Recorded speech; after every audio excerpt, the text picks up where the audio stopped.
কাম মিন ফিআতিন কালিলাতিন গালাবাত ফিআতান কাসীরাতাম বিইজনিল্লাহ। কত ছোট দল আল্লাহর হুকুমে কত বড় দলকে হারিয়ে দেয়, পরাজিত করে দেয়। ছোট দল। বদরে মুসলমানদের সৈন্য সংখ্যা ছিল ৩১৩, ওট ছিল ৭০টা, ঘোড়া ছিল ২টা, তরবারি ছিল ৮টা, বিপরীতে সশস্ত্র ১,০০০ বাহিনী।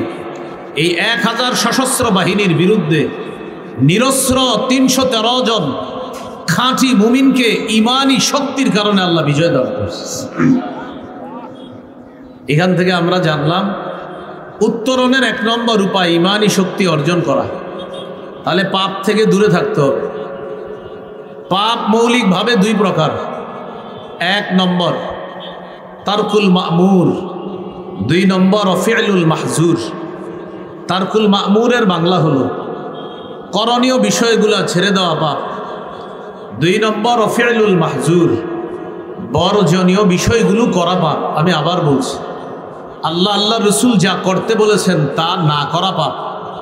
আল্লাহ রসুল যা ছাড়তে বলেছেন তা করা পাপ। আল্লাহ রসুল যা করতে বলেছেন তা না করা পাপ। আল্লাহ রসুল যা বর্জন করতে বলেছেন তা করা পাপ। তাহলে করণীয় বিষয় ছেড়ে দেওয়া পাপ, বর্জনীয় বিষয় করা পাপ। আল্লাহ আমাদেরকে এই ২ প্রকার পাপ থেকে হেফাজত করেন। বর্জনীয় পাপ মৌলিকভাবে আবার ৪ প্রকার। ১ নাম্বার আয-যুনুবুল মালাকিয়া, আল্লাহর সাথে সম্পর্কিত সিফাত বান্দা দাবি করা পাপ।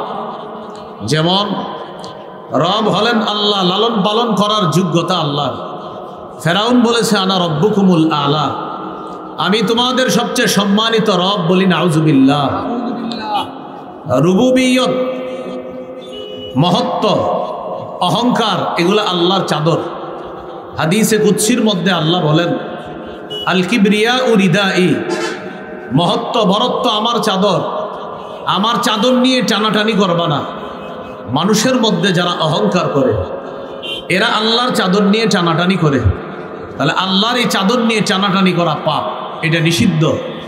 এই হলো ১ নাম্বার, আল্লাহর সাথে সম্পর্কিত সিফাত বান্দা দাবি করা পাপ।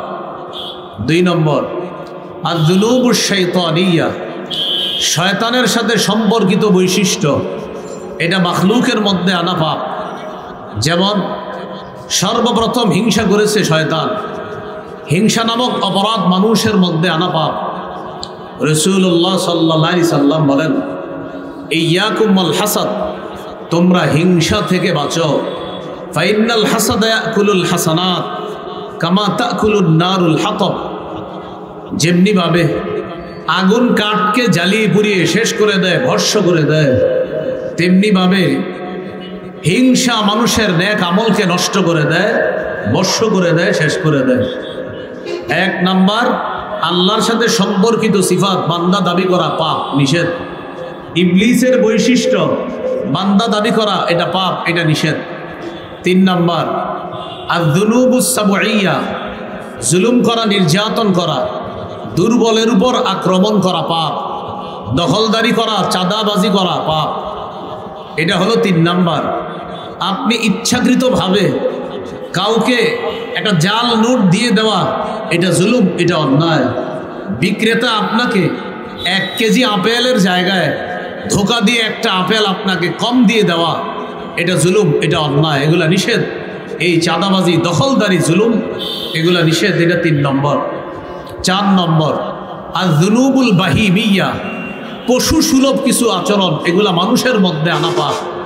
যেমন কুকুর রাস্তাঘাটে একটা কর্ম করে থাকে, এই কর্ম মানুষ করলে এটাকে বলা হয় ব্যভিচার বা জিনা। আমাদের দেশে ইসলাম সম্পর্কে অজ্ঞ একদল নারী বর্তমান প্রধান উপদেষ্টা বরাবর ৩১৮ পৃষ্ঠা ব্যাপী একটা নারী বিষয়ক সংস্কার কমিশন জমা দিয়েছিল। এটার মধ্যে একটা দাবি ছিল এই, বাংলাদেশের যৌনকর্মী যারা, তাদেরকে শ্রম অধিকার আইনে শ্রমিকদের মর্যাদা দেওয়া। এই আইন যদি প্রতিষ্ঠিত হয়, এর দ্বারা উদ্দেশ্য হলো মানুষকে হাইওয়ান, জানোয়ার বানানোর চেষ্টা করা। সূরা নূরের ২ নম্বর আয়াতের সরাসরি বিরোধিতা করা। আয়াতে আল্লাহ বলেন আয-যানিয়াতু আয-যানি ফাজলিদু কুল্লা ওয়াহিদিন মিনহুমা মিআতা জালদা। ব্যভিচারিণী নারী, ব্যভিচারী পুরুষ তারা যদি অবিবাহিত হয় তাদেরকে 100 বেত্রাঘাত করা হবে। ব্যভিচারিণী নারী, ব্যভিচারী পুরুষ তারা যদি বিবাহিত হয় তাদেরকে পাথর মেরে হত্যা করা হবে। এটা কোরআনের আইন। বিপরীতে এই জিনাকে যদি শ্রম বলা হয়, এটাকে যদি কোনো কর্ম বলা হয়, তাহলে মানুষ আর জানোয়ারের মাঝে কোনো পার্থক্য থাকবে না। এই হাইওয়ান সুলভ আচরণ এটা মানুষের মধ্যে আনা পাপ, এটা নিষিদ্ধ পাপ। আমি আবার বলছি, আমাদের বর্তমান বিপর্যয় থেকে বাঁচার 1 নাম্বার উপায় ঈমানি শক্তি অর্জন। ঈমান থাকে কলবে। পাপ করলে কলবের উপর আবরণ পড়ে যায়।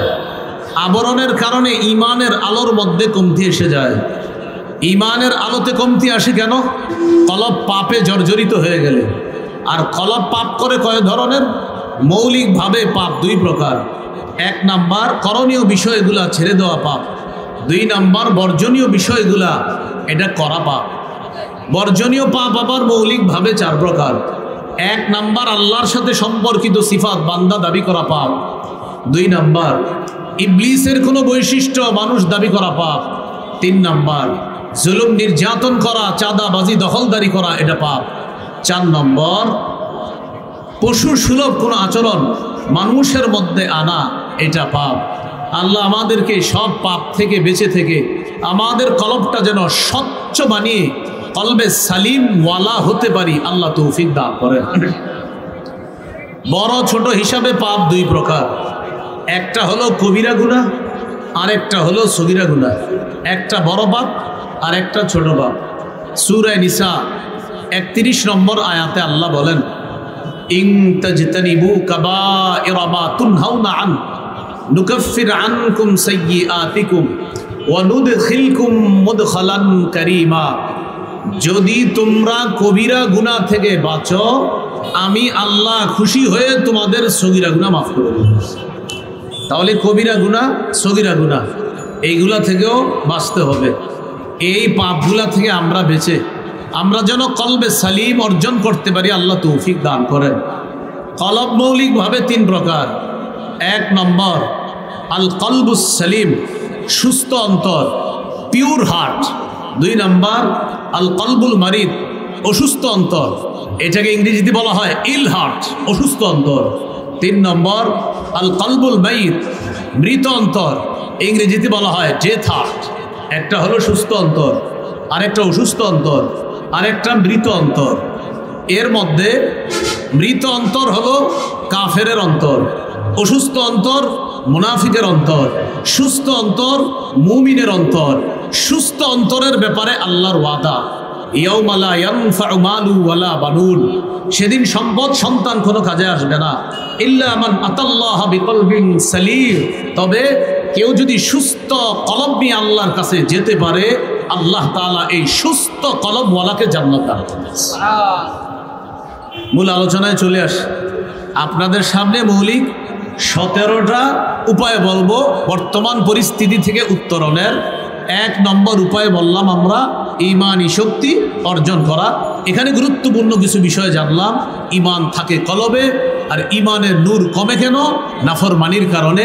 নাফরমানি করলে কলবে আবরণ পড়ে, আর কলবের উপর গুনাহের আবরণ পড়লে ঈমানের নূরের মধ্যে কমতি এসে যায়। আল্লাহ আমাদেরকে কথাগুলা বুঝে শুনে নাফরমানি ছেড়ে দিয়ে আমরা যেন খাঁটি বান্দা হতে পারি, আল্লাহ তৌফিক দান করেন। বর্তমান পরিস্থিতি থেকে উত্তরণের 2 নম্বর উপায় ইসলামে পরিপূর্ণ রূপে প্রবেশ করা।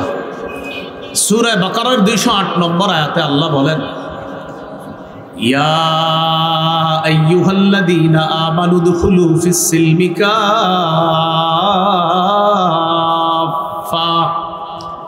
হে ঈমানদারগণ তোমরা ইসলামে পরিপূর্ণ রূপে প্রবেশ করো। আল্লাহ আমাদেরকে ডাকছে, হে ঈমানদারগণ ইসলামে পরিপূর্ণ রূপে প্রবেশ করো। ডাকছি ঈমানদার বইলা, প্রবেশ করতে বলছে ইসলামে। ইসলাম অর্থ হলো আত্মসমর্পণ করা, মানে আল্লাহর সমস্ত বিধান মাথা বেঁধে মেনে নেওয়া। সূরা বাকারা 130, 31, 132 নম্বর আয়াতে আল্লাহ বলেন, ইয ক্বালা লাহু রাব্বুহু আসলিম, স্মরণ করুন ওই সময়কে যখন ইব্রাহিম নবীর রব ইব্রাহিম নবীকে বললেন আসলিম, আপনি আত্মসমর্পণ করেন। ক্বালা আসলামতু লিরাব্বিল আলামিন। ইব্রাহিম নবী জবাবে বললেন, আমি বিশ্বজগতের রব আল্লাহর কাছে আত্মসমর্পণ করলাম। আত্মসমর্পণের আরবি ইসলাম, আত্মসমর্পণ করার আরবি ইসলাম।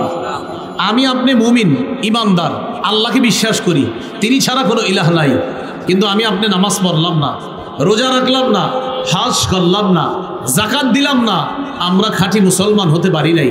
কিন্তু আল্লাহ তাআলা বলেছেন ওয়ালা তামুতুন্না ইল্লা ওয়া আনতুম মুসলিমুন, এ মুমিনগণ, মুসলমান না হয়ে তোমরা মৃত্যুবরণ করবা না, মুসলমান না হয়ে তোমরা মরবা না। তাহলে মুমিন যারা আছি মুসলমান হয়ে মরতে হবে। মুসলমান হয়ে মরা মানে ইসলামের যত বিধান আছে এই বিধানগুলো দুনিয়াতে কায়েম করার চেষ্টা করতে হবে। ইসলামের অন্যতম একটা বিধান দিন কায়েম করা, রাষ্ট্রে ইসলাম কায়েম করা, খেলাফত ব্যবস্থার স্বপ্ন দেখা। এই জন্য প্রিয় মুসলমান ভাইয়ারা, ইসলাম কায়েম করার চেষ্টা করা, দিন কায়েম করার চেষ্টা করা, আমাকে আপনাকে প্রতিটা মুসলমানকে এই চেষ্টা অব্যাহত রাখা, এই রাখার নাম হবে মুসলমান। মুসলমান মানে হলো ইসলামের যত বিধিবিধান আছে, যে বিধিবিধানগুলা আল্লাহ রসুল প্রতিষ্ঠিত করার জন্য আদেশ করেছেন, এই আদেশগুলা বাস্তবায়ন করা, এটার মানে হলো আল্লাহর কাছে আপনি মাথা পেতে নিয়ে আল্লাহর সব বিধানকে মেনে নেওয়া। এর মানে ইসলামে পরিপূর্ণ রূপে প্রবেশ করা। আপনি নামাজ পড়লেন, আপনি রোজা রাখলেন, আপনি হজ করলেন, আপনি যাকাত দিলেন, কিন্তু দিন কায়েমের চেষ্টা করলেন না। এই পৃথিবীতে আল্লাহর কালিমা যেন বুলন্দ হয়ে যায় চেষ্টা করলেন না। আমাদের বাংলাদেশ মুসলমান দেশ, এই দেশে যেন ইসলাম প্রতিষ্ঠিত হয়ে যায় এটা চেষ্টা করলেন না। তাহলেও আপনি পরিপূর্ণ মুসলমান হতে পারেননি এখনো। পরিপূর্ণ মুসলমান মানে আল্লাহর যত বিধিবিধান আছে এইগুলা প্রতিষ্ঠিত করার জন্য প্রাণান্তকর চেষ্টা করতে হবে প্রতিটা মুসলমানকে। আল্লাহ আমাদেরকে খাঁটি মুসলিম হওয়ার তৌফিক দান করেন।